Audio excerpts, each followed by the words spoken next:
This is Rabbi Jonathan Malamy. I'm the Director of Spiritual Care at the New Jewish Home on Manhattan's Upper West Side. It's obvious that older people have seen more years, and it stands to reason they've probably seen more change in the world.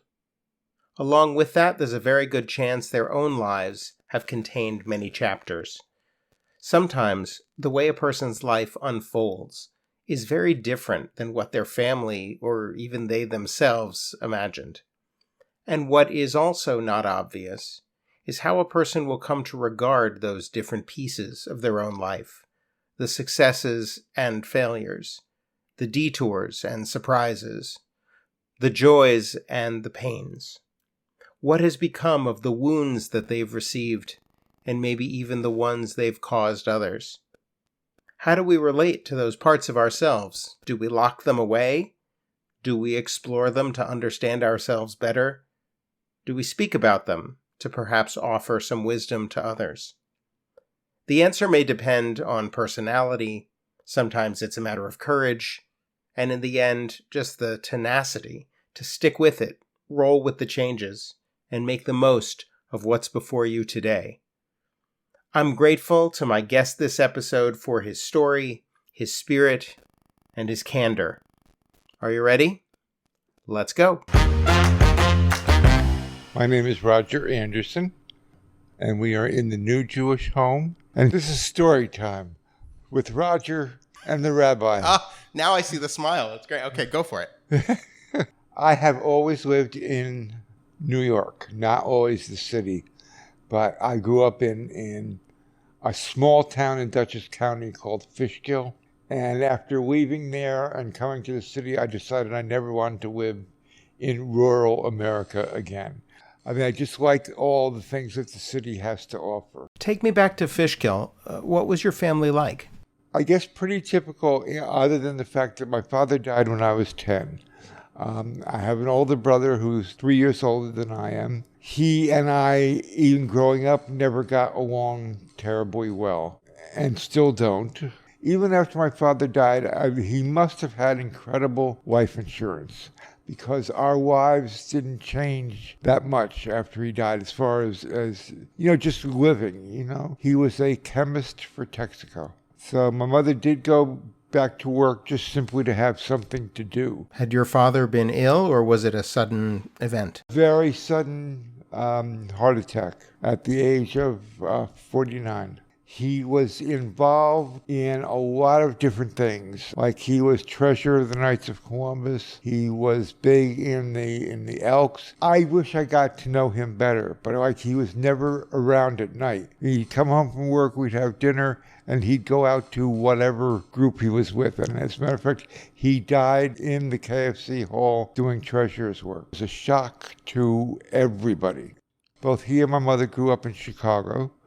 They decided, even though we lived in Fishkill, they wanted my brother and I to be exposed to the city. Cultural things, and just to walk around the city for a day. Not necessarily do the touristy Empire State Building, although we did all of that. But we could spend an entire day just walking on the streets, meeting the different people. Could you all get along when it was like a family trip like that? We would get along to get along, My brother was much more my father's son than I was. My brother was a big athlete, went to Penn State on an athletic scholarship. He would be out playing baseball. I would be sitting in my room reading. I was reading like on the 5th grade level by the time I was 7 years old. I have always found great solace in books. The product of 12 years of Catholic education, and that, I think, was one of the great influences on my life. It was a brand new high school, very liberal as far as Catholic school. I remember coming home one day and telling my mother religion class was very interesting. I said, the brother pointed out that there are actually two sides to the abortion issue. Well, my mother was ready to yank me out of school at that point. So it really taught us how to think for ourselves. They were stunned that I didn't want to go to a Catholic college. I said, look, 12 years is enough. So I went to Union College in Schenectady, New York. It was primarily an engineering school, although I didn't have anything to do with engineering because math was my worst subject. I started out as a political sines major. quickly learned that all the football team was economics major. So I figured I'll switch to economics. By the end of my junior year, I had completed all the requirements. And I took my first psychology course, fell in love with it. So senior year, I took nothing but psychology courses, which I think has taught me how to think for myself again. I'm a big believer in I can make my own choices about things. For example, I do not at all agree with the Catholic stand on being gay, which I am, as I'm sure you know. This love the sinner, hate the sin. All right, give me a break. I always knew that there was something different about me. Interesting, in college, one of the magazine shops in Schenectady was big on wrestling magazines. Well, I owned every wrestling magazine, never putting two and two, well, I guess putting two and two together, but never really, I guess not wanting to admit it, but I was a good little Catholic altar boy, How old were you when you actually became aware of your orientation? There was a piece of my puzzle of my life that wasn't fitting correctly. And I guess it was being married for 10 years that I just decided this is not working for me anymore. I do have 2 daughters. At that point, I had my first gay experience and thought, okay, this is the piece of the puzzle that I have been missing. How old were you when you got married? My ex-wife was a year behind me in college, so we got married the summer she graduated. So I was 22, she was 21. One of the unfortunate parts of being gay is I do have AIDS. As a matter of fact, this November will be 34 years since I found out. So I'm considered a long-term survivor. After I found out, I thought, look, the only way I'm going to be able to deal with this is to find out as much about it as I can. So I've always done a lot of work on the computer. I always researched what new drugs were coming in the pipeline. As a matter of fact, one time I went to my doctor, and at the end of the visit, I said, what do you know about this new drug? He said, I knew you were going to ask, so I got a free sample. So he gave me free samples. I've always found doctors that I can relate to. I'm not one of these people, I'm the doctor, you're not, so you do what I say. No, you tell me everything, I will make my own decisions. This was what, the mid to late 80s? Yes. As I say, this November will be 34 years. It's been a long haul, but I don't think I would be the person I am today without having AIDS. I also am an alcoholic in recovery, which this year will be 11 years. I would not be the person I am today if I had not been an alcoholic. So, and I take it you mean that there are positive learnings that you've had from both of those experiences? Yes. And somebody once said to me, well, you got 10 years sober. I don't think I've ever been to an alcoholics meeting where I haven't walked out thinking something or learning something that I did not know before I went in. I still find it a great support. People who have gone through the same experiences that I have gone through.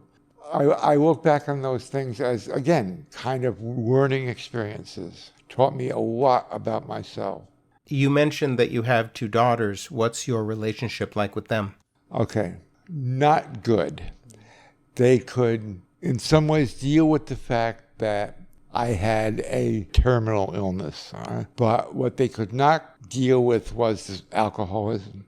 I mean, I'd make plans for this weekend, and I wouldn't see them until the following weekend. That they could not deal with.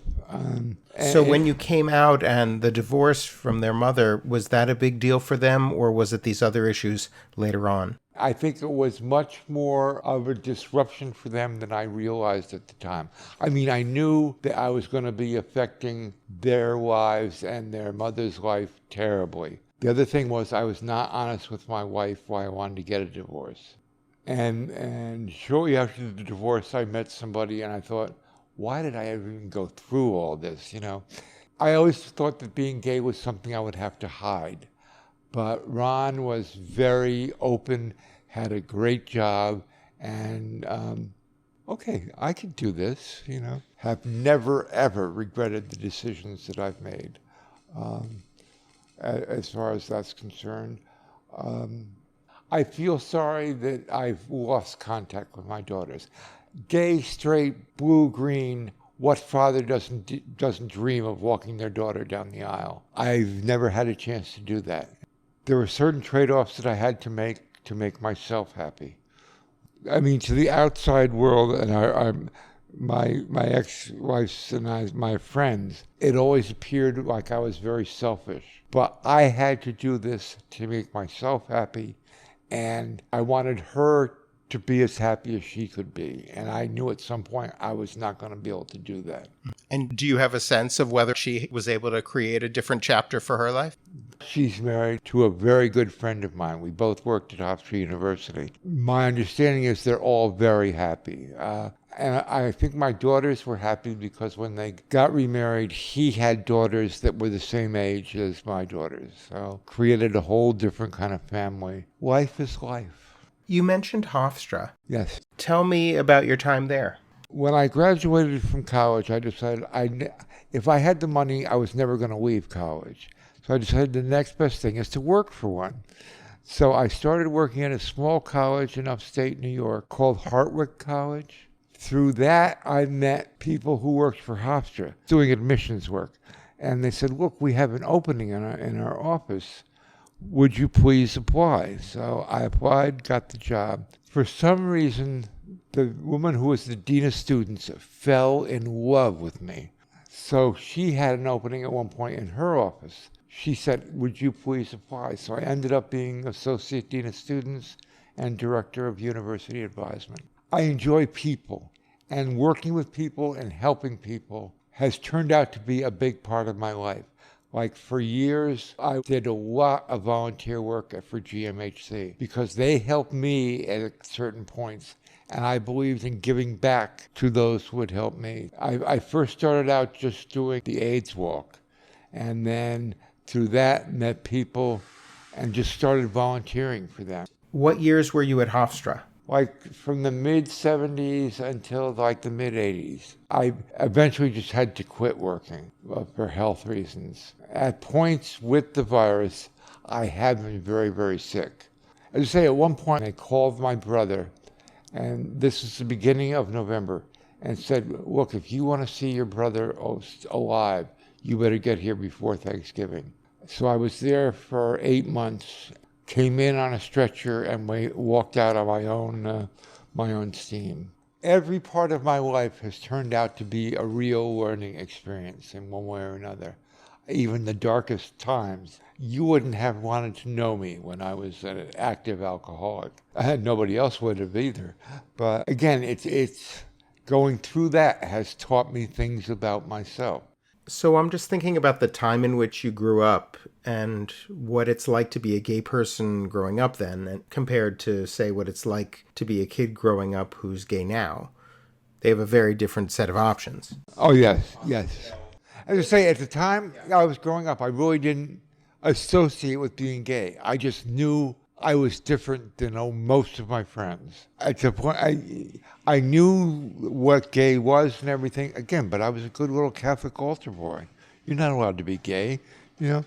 If things had been more accepting or you'd gotten clearer about your orientation sooner, do you think you would have been looking for a long-term partnership with a man, or would you have been wanting something different anyway? Right after I got divorced, I did meet somebody, and we lived together for 3.5 years. I met him on New Year's Eve and moved in on February 15th. Had it not been that quick, we would still be great friends, I think, because we had a lot of similar interests. But I don't want to say I meant for the solitary life, but I decided at that point I don't ever want to get into a relationship again, because getting out of it is too mentally and physically taxing. So what is your ideal approach to relationships? The playboy of the Western world.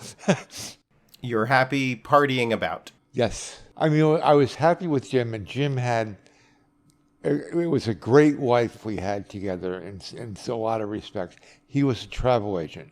So we took a major vacation every 3 months. And his part of the travel agency was doing like corporate travel, planning conferences, So any hotel we stayed at never ever saw a hotel bill because they all wanted his business. That's a nice relationship perk. Oh, yeah. At that point in time, a travel agent only had to pay tax to fly. So he would pay the tax, I would buy a seat, we'd combine the two and split it. And because of his contacts, we never flew anything but first class.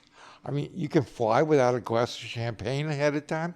So those perks were wonderful. I got to see a lot of the world. I've had quite a life.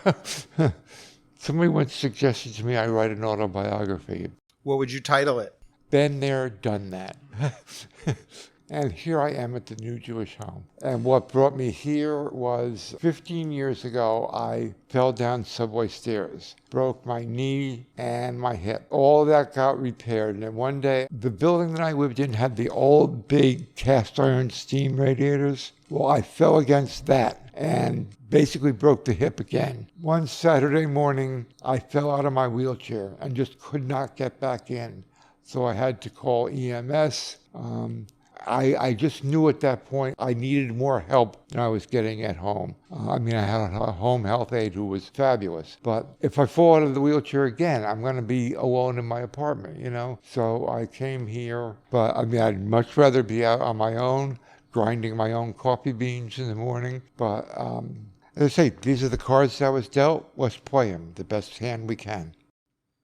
So maybe this is a good time to move to your question. My planned questions. All right. So what's it like to be the age you are now? I'm 74 years old. Some days I am grateful that I am. There are other days where I'd rather be 20 again. But again, I view it as this is life. This is the cards I was dealt. I've got to play the best hand I can with those cards. So do I wish I was younger? In some ways, yes, but in a lot of ways, if I were younger, I wouldn't have had a lot of the experiences that have made me what I am today, for good or bad. Well, you said that you're 74, right? Correct.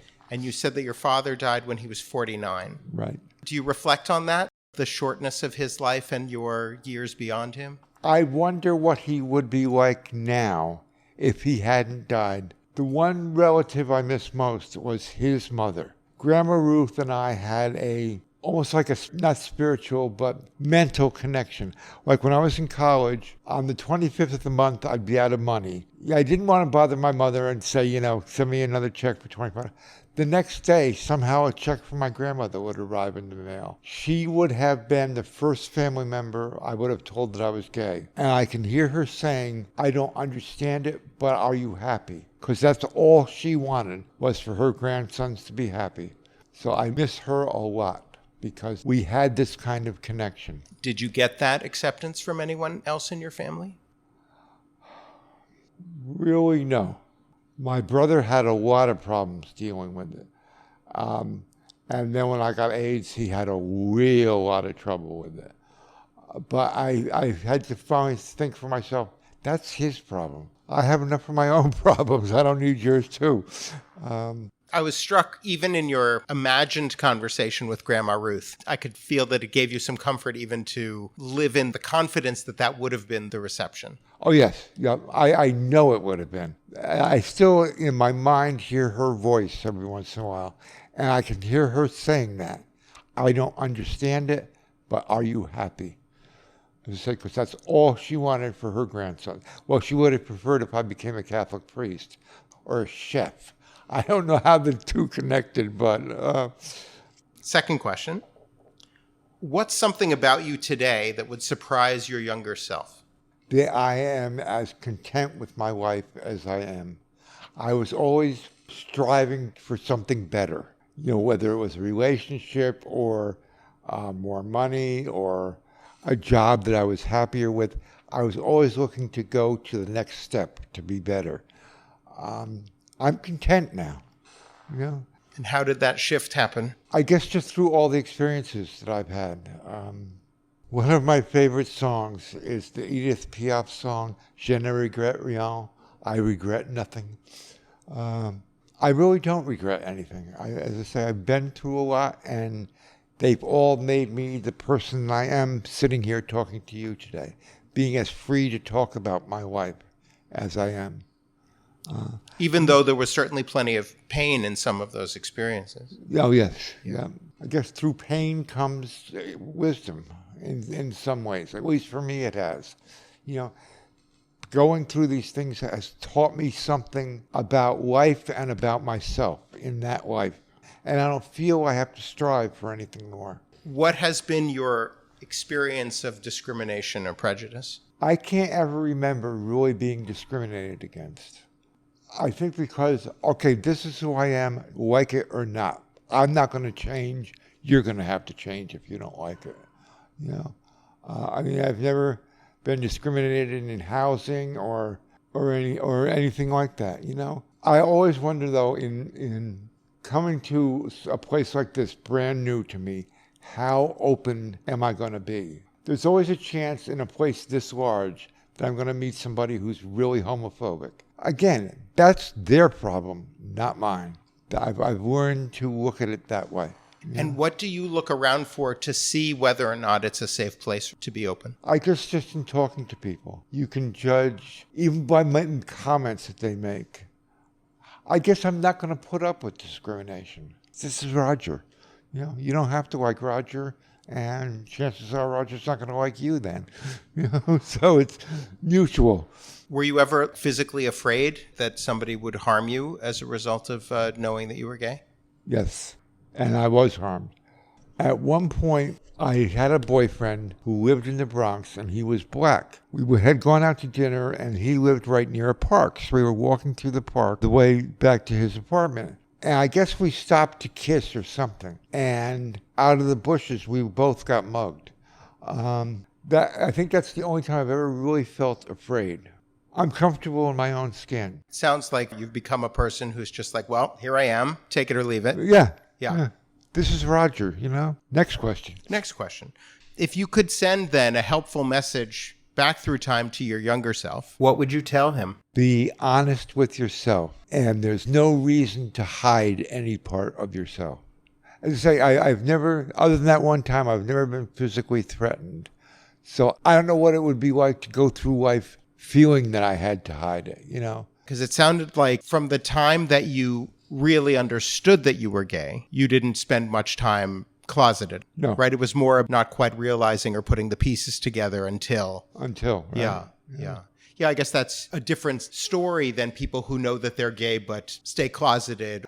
And I feel, because I am so happy with who I am, sorry for people who feel they have to remain closeted. Again, through GMHC, I met somebody, and she grew up somewhere in the Midwest. And a very good friend of hers from high school that she knew was gay moved to New York also because he didn't feel in this little Midwest town that he could, you know.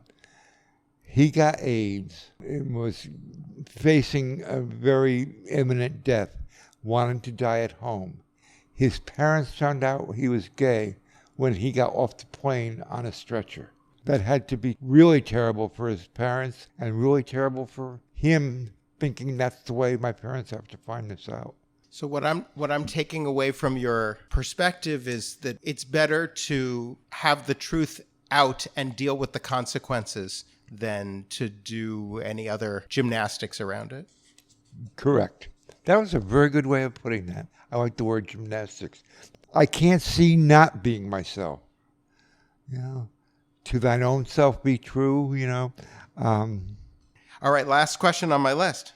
With all that as prologue, what makes a good day for you these days? I love being outside. Like, my nickname in the garden is Sunshine, because if I'm in the garden, I always look for a place where I can sit in the sun. I'm usually up and do you know Jacob, the CNA? I do. Okay, he is my CNA, okay? He knows I like to get up, or like once I'm awake, I don't like laying in bed, you know? So I go out to the garden. You know, I'm usually out in the garden by like 8:15 with my cup of coffee. I love being in the garden at that point, where all you hear is the birds. I do meditate, and that hour of the morning, I can meditate in the garden. That's Roger in a very big nutshell. What do you do when you meditate?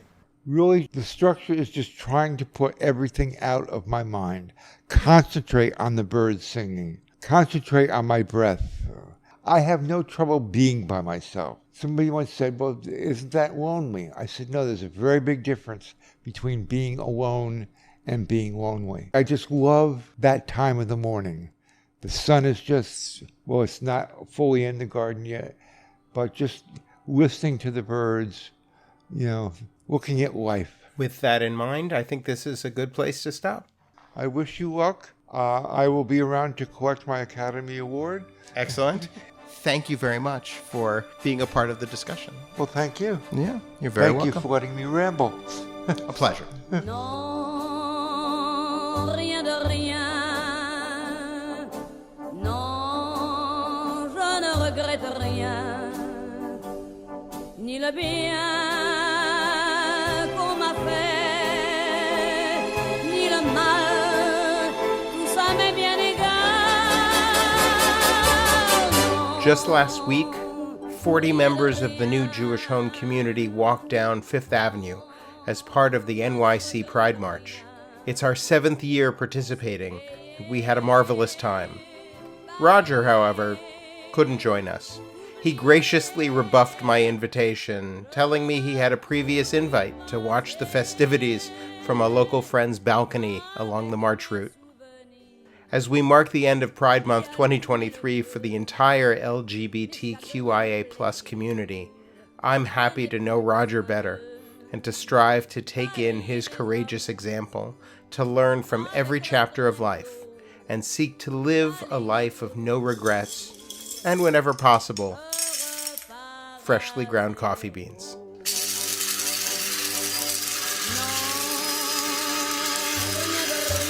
We'll be back in a few months with our next episode.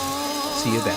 Je ne regrette rien, ni le bien qu'on m'a fait, ni le mal, tout ça m'est bien égal. Non,